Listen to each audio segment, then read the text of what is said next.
Hola, recientemente se me acercó alguien que escuchó la canción Purifícame y me preguntó, ¿de verdad dice la Biblia, purifícame con hisopo? Y agradecí muchísimo la pregunta porque demuestra una vez más que no hay pregunta insignificante. Y quisiera entonces animarte a que envíes tus preguntas, a que no te las guardes, a que me envíes un mensaje y expreses tus consultas bíblicas. Porque no hay detalle en la Biblia insignificante, no hay palabra que esté fuera de lugar en la Biblia.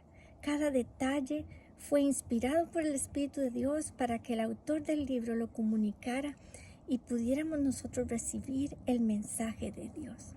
Por eso es que es importante no simplemente leer la Biblia, no simplemente escucharla, sino estudiarla, analizarla, explorarla, meditar en ella.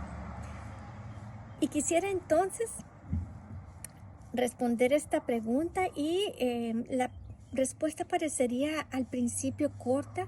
Sí, el Salmo 51 en el versículo 7 dice, purifícame con hisopo y seré limpio, expresó David.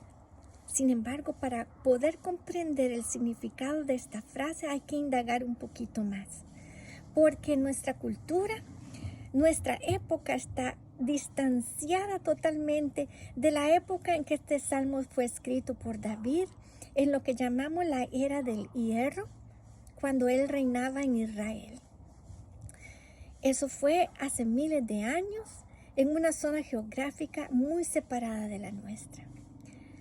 Por eso quisiera hablar un poquito del hisopo, porque el hisopo es una hierba que crece en la región de Israel y que es muy hermosa, muy parecida a la lavanda. Produce unos ramos de flores diminutas azules de un azul intenso lindísimo. Pero además de su belleza, esta planta tiene un poder medicinal extraordinario.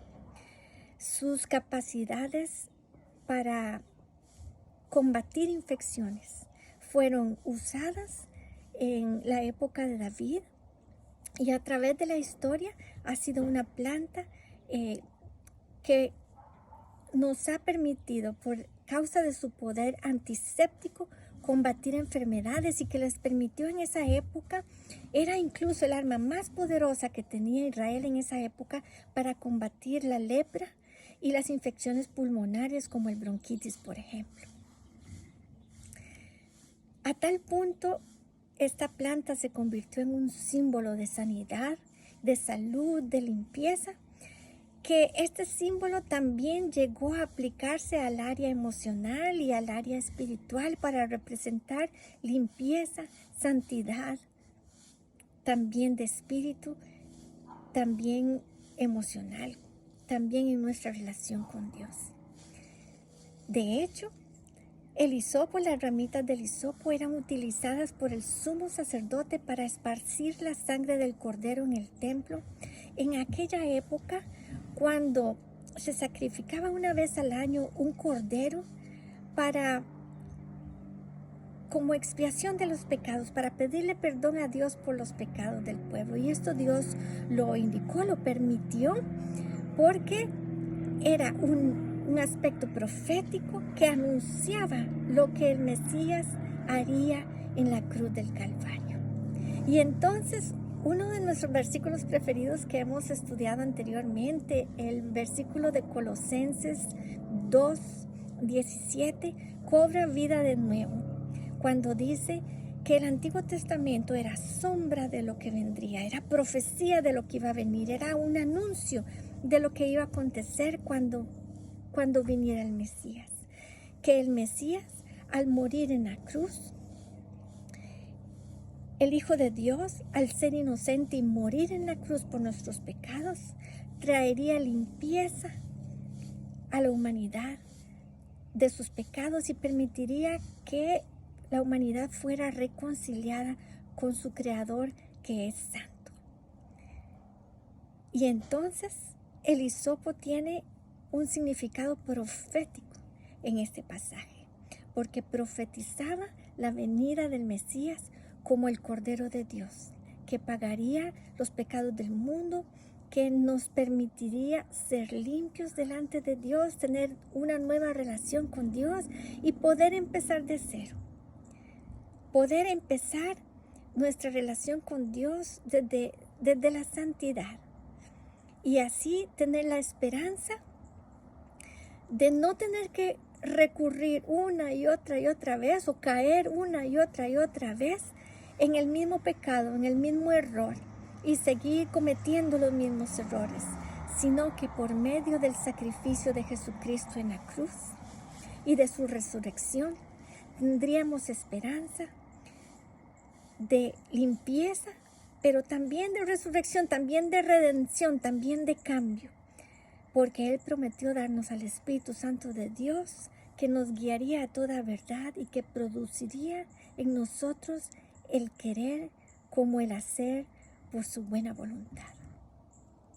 De hecho, muchas de las personas que rechazaron a Jesús, de los judíos que rechazaron a Jesús como el Mesías y que aún lo rechazan como el Mesías, lo hacen porque muchos de los eruditos de la Biblia se concentraron solamente en las profecías mesiánicas que hablaban de su regreso, de su venida como un rey que juzgaría a todas las naciones de la tierra. Las promesas de que vendría como el león de Judá. Y se concentraron en estas promesas y le pusieron menos atención a las profecías de que vendría como el Cordero de Dios que pagaría el pecado del mundo una vez y para siempre, para no tener que hacer sacrificios anuales que en realidad no borraban nada, sino que lo que hizo Jesucristo en la cruz fue pagar nuestra deuda con Dios una vez y para siempre y reconciliarnos con Él.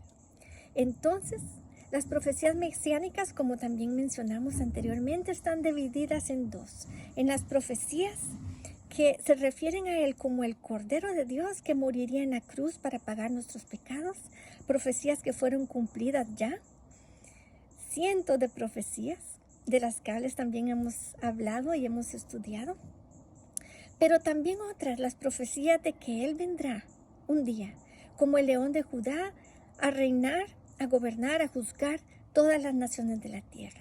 Estas profecías aún no se han cumplido, pero Jesús mismo prometió que Él vendría por segunda vez, ya no como cordero, ya no como bebé, ya no como ser humano, sino como rey, a reinar, a traer su reino a todos los que le estamos esperando.